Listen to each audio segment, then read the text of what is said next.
Arizona, homeowner's best friend.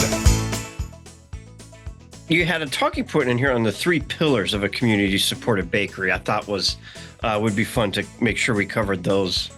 Well, and I want to go someplace first, and that is, what is a community-supported bakery?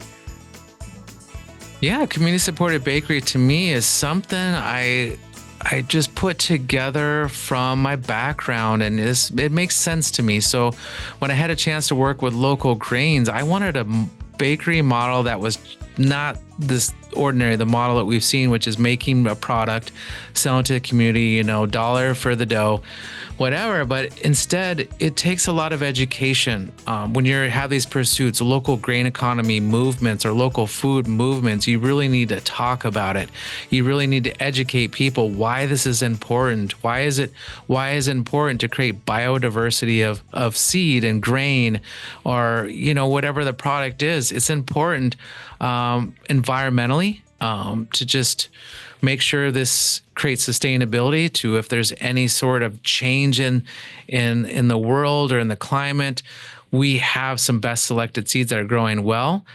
But that also creates variety for me as a baker. I have these different seeds, all different pigments. And this is the beauty of these wheat berries. They all have different pigments. And that is how I create these beautiful colors for the breads. It's the Sonoran Desert. They all look a little bit different. So I needed to talk about this with my community, why I'm doing this. This is artisan bread. This is not artisan, not meaning a style. It does not mean crusty. It means the person producing it. So it took me, thinking about my educational background, how I'm going to put a model together. I can convince my community why it's important that we're growing local grains and making food with it. Sure, it might be more expensive at the start, but when you get the economics going of efficiency and people in your grain cluster working together, you can bring that price down. And really, it's not that much more expensive right now than what you see in the grocery store.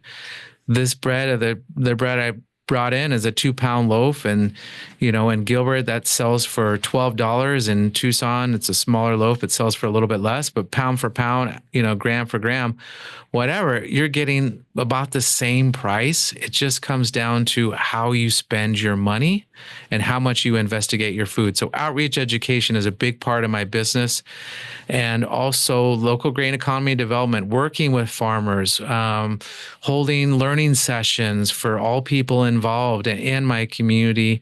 And then the bread production, which is what I've done since I was 21 years old. I learned how to make French technique levain style bread from a French baker who just came to America, and learning those methods after making American style bread and learning how to make crusty, beautiful bread that's mahogany in color and using, some quality grain. This is what I should be doing with my time in my life. So these 3 pillars is something that is the backbone of my studies, my life, and I put it together in an educational format, which I think we need to be doing more and more of. People want to know who's producing their food or who's growing the materials, the ingredients in that food, and then why it's important to eat it and support it. And I need my community. They're part of the circular economy model. Without them, I just have bread on the shelves. And without me, my farmers just have grains in 2,000-pound totes in warehouses and nothing moves. But if everyone's communicating, participating,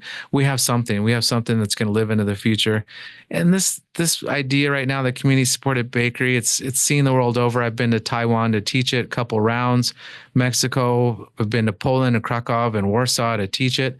But this is what we're doing, is getting a bakery. There's no bakery too small or too big. If you're doing work for your community, and with those 3 pillars, you can engage a community and have something that's sustainable. And everyone eats, everyone's informed, and this is where our world is going, and at least the people I want to be with, right? Yeah, exactly. Rosie on the house, every Arizona homeowner's best friend.